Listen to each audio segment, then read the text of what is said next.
Alright, it's been an hour, and yeah, I made a rookie mistake. I left the bloody oven on, and so we've ended up with a bit higher kilning temperature. Yep, idiot me. Oh no. Anyway, I've dropped some out on the bench here. As you can see, we've got some burnt bits. So we're just going to give it another half an hour, and then we'll call a stop to this, because yeah, I think I've overdone it a little bit too much, honey.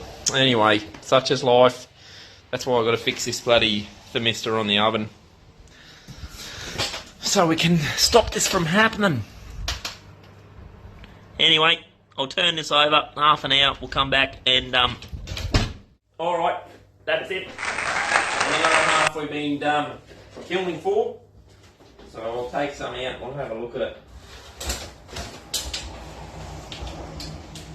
For the last half an hour I just left it in with no temperature on at all.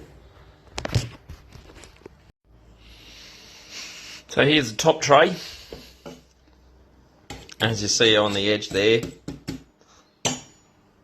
local chocolate malt there.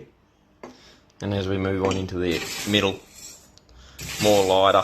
But yeah, a bit disappointing that I let it overheat a bit, or else we would have got a nice even sort of like this section kiln. Just getting the malt out of the oven now, getting it ready to do soup. Just sped this up a little bit. This is how I de-shoot it. I just shake it back and forth and transfer it between buckets, and then put the last little bit in the sieve just to knock all the acrospires out.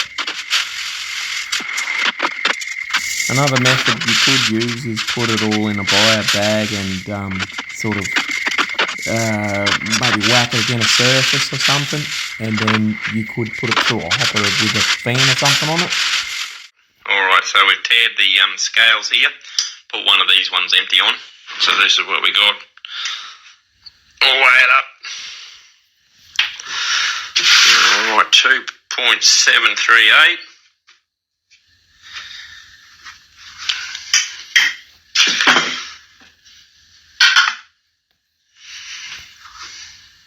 $809. So that gives us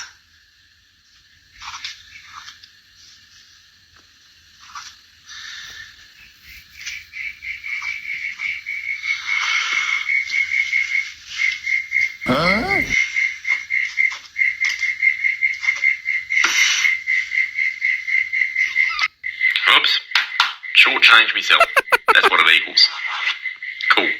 Alright, that brings us to the finish of it. Thank God. It's been, I reckon, a week since we started the malting process.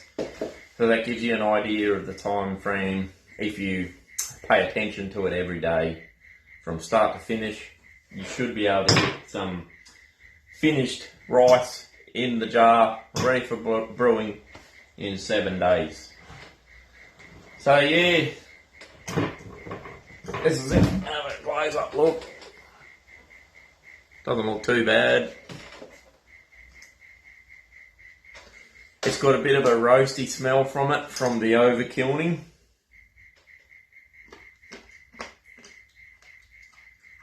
Nice and crunchy, nice and dry.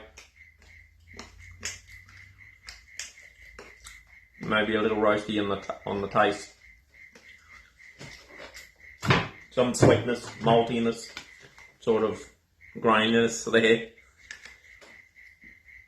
Tastes alright, not the greatest, but it gives me an idea of sort of what I'm going to get if I brew with it, which we will. Sort of like bready, roasty, that sort of thing. Anyway, if you're stuck through till now, good on you.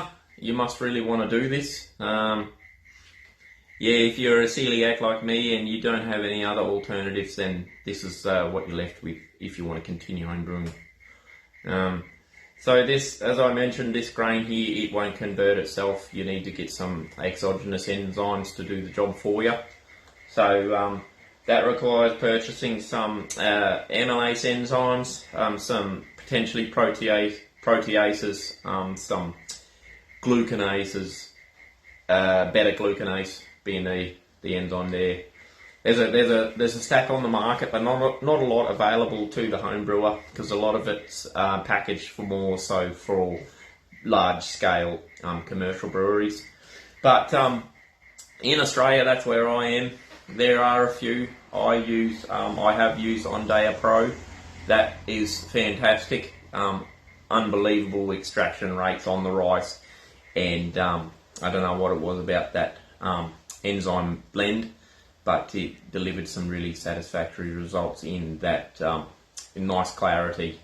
I'm finding at the moment I'm using a Delta malt enzyme blend. It's got a beta-glucanase, proteases, and it's got a high temperature stable amylase enzyme in it.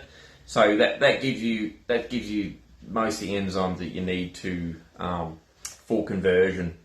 For the it gets you where you want to be. I have used some glucoamylase,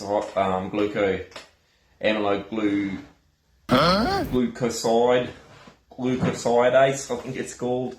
But that hasn't produced too satisfactory results. I find using them enzyme blend that I talked about.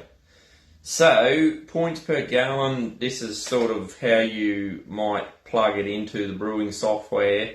To brew with this rice, I have found that I get up I've got it set at 44 points per gallon as my extraction. But I would say these days with that Delta malt that I was talking to you about, maybe more around the 40 points per gallon. You get some really good... you get some really good points per gallon out of this rice. This doesn't have a husk on it because it's been dehusked for food purposes. So what you're putting in, you're potentially extracting. The rice has got 70%. It's got a really high carbohydrate percentage compared to barley. So the majority of the grain is starch. So it's able to yield more points per gallon weight to weight than barley and other husked versions, I would say, because you've got the husk weighed in with it.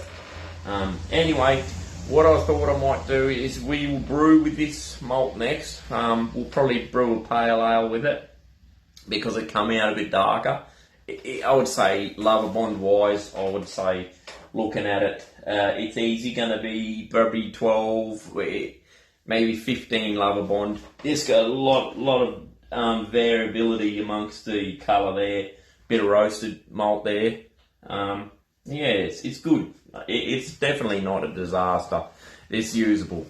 Definitely usable. So, yeah, hope you enjoyed it. Let me know if you want to see that. Put it in the comments below.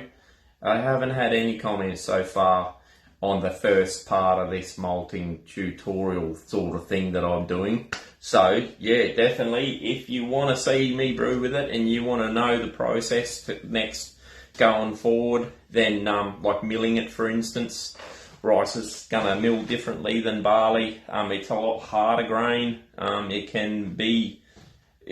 It's all right. It's not too much of a pain in the ass, but you definitely need beta-glucanase. That will help with the flowability through the mash, especially if you're using recirculation to in your mash tun. I couldn't imagine how this would go in one of them brewzillas or all-in-ones, even though that is the style that I brew, but the way mine is, the malt basket's a lot wider than it is tall, so I think I get a little leeway there. But I'll stop talking now. It's been long enough. Thanks for watching. Cheers. I'll catch you on the next one. Bye.